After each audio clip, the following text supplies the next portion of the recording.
ይህ አለመግባባት ከክፋት የመነጨ አይደለም። በሁለት ታላላቅ ቅዱሳን መካከል የተፈጠረ ጊዜ አለመግባባት ነው። በአባ ጊዮርጊስ ዘጋስጫና በአቡነ ሳሙኤል ዘዋልድባ የተፈጠረው አለመግባባት በምን ምክንያት እንደተፈጠረና ምን አይነት መጨረሻ እንደነበረው በዚህ ቪዲዮ እናያለን። አብራችሁን ቆዩ።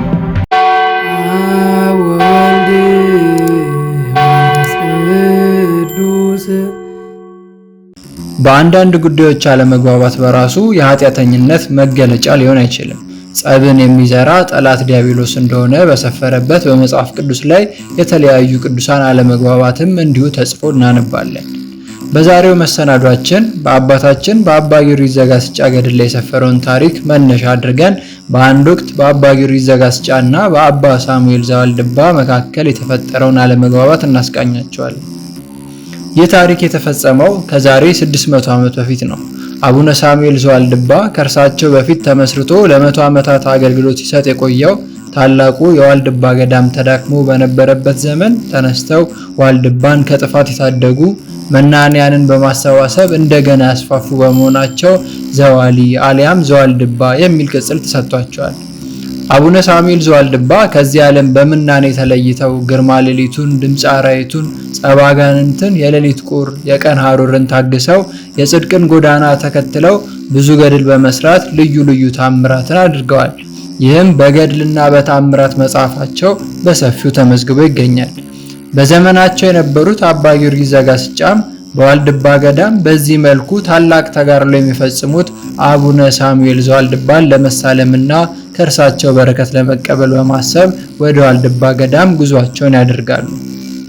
አባ ጊዮርጊስ ዘጋስጫ ይህንን ጉዞ ለማድረግ የወሰኑት በወቅቱ በነበረው ንጉሥ አጼ ዳዊት አማካኝነት የዳሞት አሊያም የደብረ ዳሞ ንቡረ እድ ተደርገው ሲሾሙ ወደ ደብረ ዳሞ ሲሄዱ ነበር። በዘመኑ የደብረ ዳሞ ንቡረ እድ ተደርጎ የሚሾም አባት በንጉሱ ተቀባይነት ያገኘ በመሆኑ ወደ ስፍራው ሲሄድ በታላቅ ክብር ነበር የሚሄደው።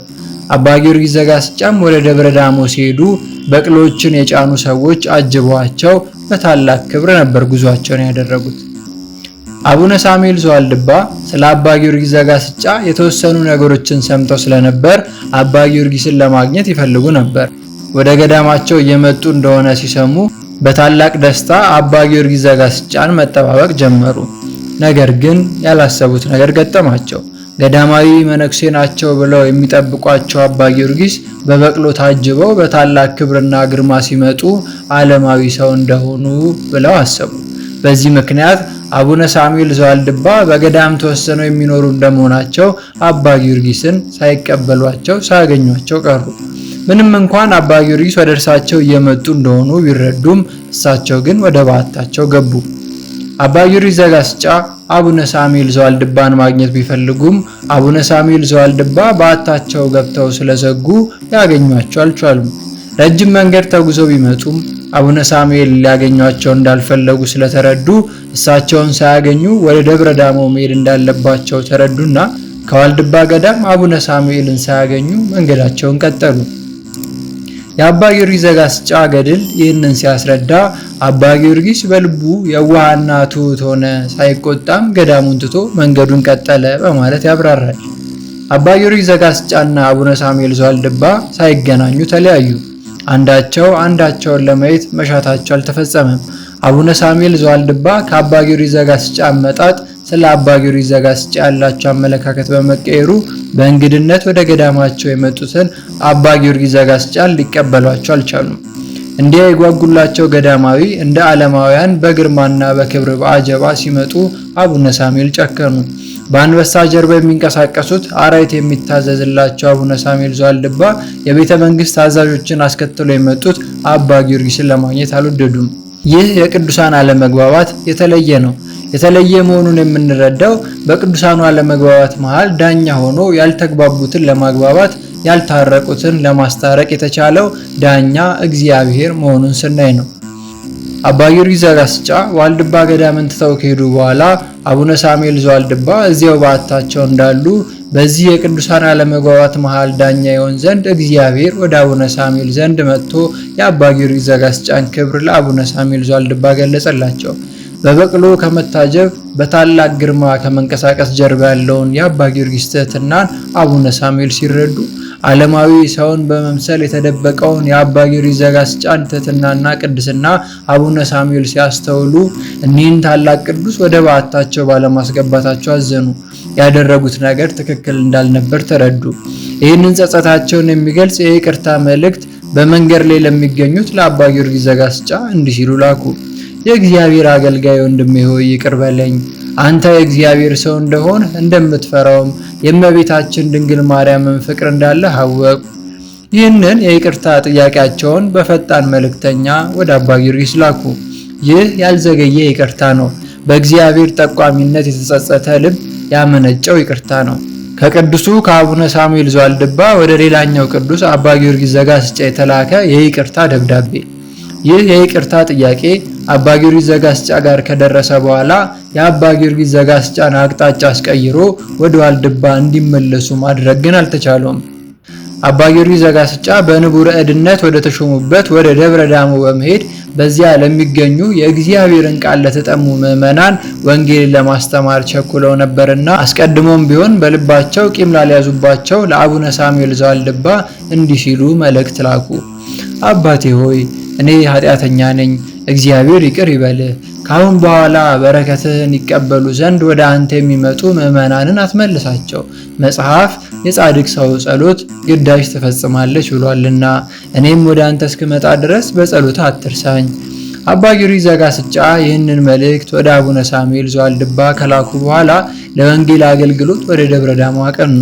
የአባ ጊዮርጊስ ዘጋስጫ መልእክት በትህትና የታነጸ፣ በፍቅር ተግሳጽ የተወጠነ፣ በፍቅርም የተሞላ ነው።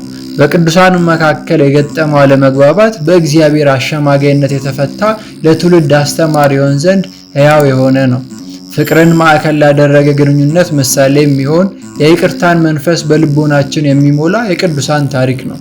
በዚህ መልክ ሳይገናኙ የቀሩት አባ ጊዮርጊስ በመልእክታቸው እንደጠቀሱት ዳግመኛ በአካለ ሥጋ ይገናኙ ዘንድ የእግዚአብሔር ፈቃድ አልነበረም። ከጊዜያት በኋላ አባ ጊዮርጊስ ዘጋስጫ በደብረ ዳሞ መንፈሳዊ አገልግሎታቸውን ፈጽመው ወደ ዋልድባ ሲመለሱ አቡነ ሳሙኤል ዘዋልድባ አርፈው ነበር።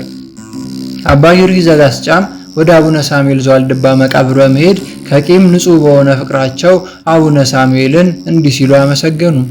ምንኩስናው የተወደደ አባ ሳሙኤል በማቅ ሥጋውን ይሸፍናል። ለእርሱ የተገዙለት የዱር አራዊትም በፊቱ ይሰግዳሉ። የሚያስፈራ የአንበሳ አካልንም በእጁ ይለካል በማለት አባ ጊዮርጊስ ዘጋስጫ ለአቡነ ሳሙኤል ዘዋልድባ ምስጋናቸውን አቀረቡ። የቅዱሳኑ ፍቅር በአለመግባባት አልታወከም፣ በቂም አልጠለሸም። በፍጹም ጽናት እግዚአብሔርን ማዕከል ባደረገ አንድነት በዓለት ላይ የቆመ ፍቅር እንዳላቸው በተግባር ገለጹ። አባ ጊዮርጊስ ዘጋስጫ አስቀድመው በሕይወተ ሥጋ እያሉ ከአቡነ ሳሙኤል ዘዋልድባ በረከትን ሊቀበሉ ቢፈልጉም እግዚአብሔር በፈቀደው ጊዜ ከአቡነ ሳሙኤል ዘዋልድባ መቃብር ተገኝተው ከከበረ አካላቸው የመቃብር ስፍራ በረከትን ተቀበሉ። ቅዱሳኑ በአካለ ሥጋ ባይገናኙም የነበራቸው ፍቅር ግን የጸና ነው። ከሰው ዘንድ አለመግባባታቸውን ተረድቶ የሚያሸማግላቸው ሰው ባይኖርም የሁለቱንም ንጹሕ ልቡና የተረዳው እግዚአብሔር መካከላቸው ሆኖ አስማማቸው። እነሱም ይህን ፍቅራቸውን አጽንተው ቀጠሉ። አባ ጊዮርጊስ ዘጋስጫ ለቅዱሳን ሰላምታ ይሆን ዘንድ በደረሱት ተአምሆ ቅዱሳን በተሰኘ መጽሐፋቸውም ላይ በአካለ ሥጋ ላላገኟቸው ለአቡነ ሳሙኤል ዘዋልድባ ምስጋናቸውን አቅርበዋል። ይህ ድርጊታቸው ለነበራቸው ፍቅር አንዱ መገለጫ ነው። በቅዱሳኑ መካከል ተፈጥሮ የነበረው አለመግባባትም በዚህ መልኩ ተፈቶ የቅዱሳኑ ፍቅር ቀጥሏል። ዛሬም ድረስ በአካለ ነፍስ እግዚአብሔርን በማወደስ ክብሩን በመቀደስ በአንድነት በፍቅር ለምስጋና እንደሚቆሙ እናምናለን።